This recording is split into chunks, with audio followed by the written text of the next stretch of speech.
Hi, this is Allison Porter, and I'm coming to you with a few tips on how to give written feedback that's anonymous.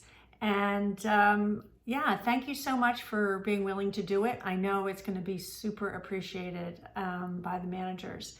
And I have three rules for written feedback. The first is to connect with what matters.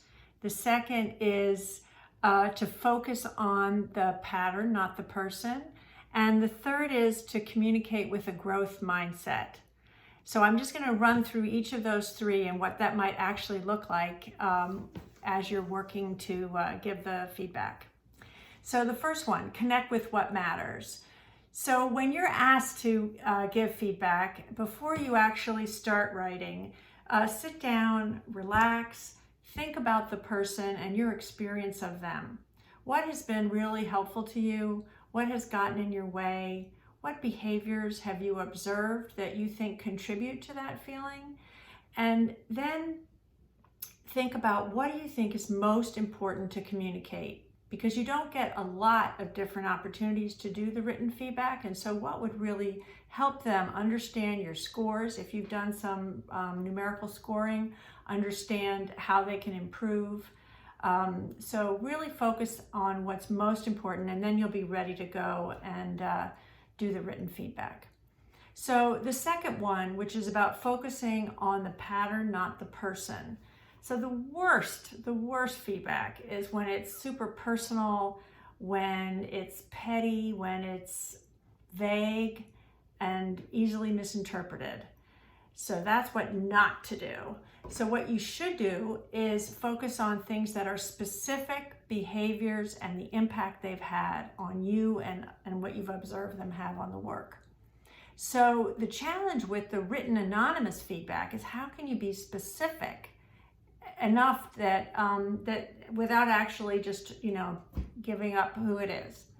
So if you're trying to stay anonymous, my recommendation is that you focus on patterns of behavior, things that you've seen happen repeatedly over time, because they're more likely to be experienced by other people as well.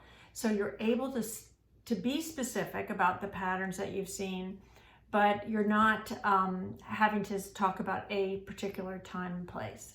And it keeps you away from talking about the personal and hurtful things, but really imparting information about behavior in a way that's far easier to deliver and easier to hear.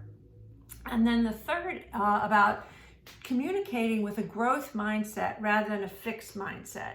So a fixed mindset is where you assume that the way things have happened in the past is the way they're going to happen in the future. It's kind of a nobody really changes, nothing really gets better. And a growth mindset is your belief that people are changing all the time and that people want to do better, and that if they have information, if they understand their impact, that they actually can improve if they make an effort. So the growth mindset kind of feedback is done with a future focus rather than just what's wrong with the past. It's what you would want for the future. So let me just give you some examples here of what I'm talking about. So a fixed mindset way of giving a feedback might be to say, you never show me appreciation, or you don't get back to me, or you always say this or do that. That's kind of absolute language and is very much in the fixed mindset. A growth mindset is much more toward the future, with still the same clarity about what it is that you want to see or don't want to see.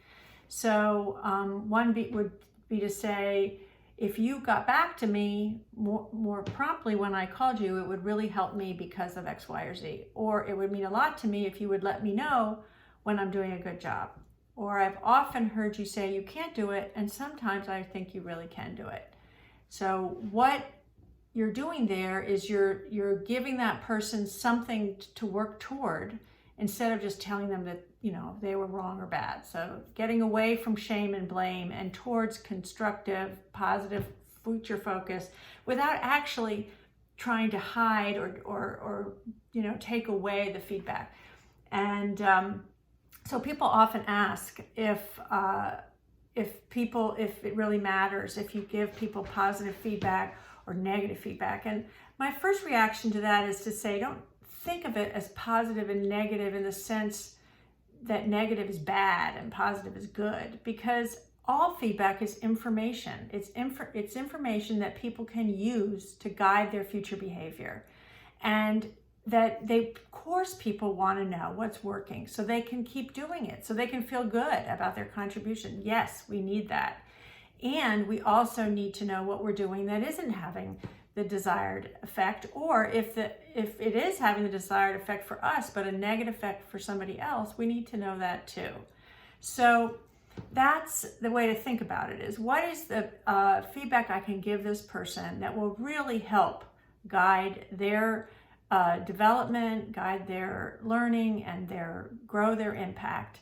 And how can you be part of that? That's pretty exciting. So I once again want to just thank you for taking the time and doing this feedback report. And yeah, look forward to seeing what you come up with. Bye-bye.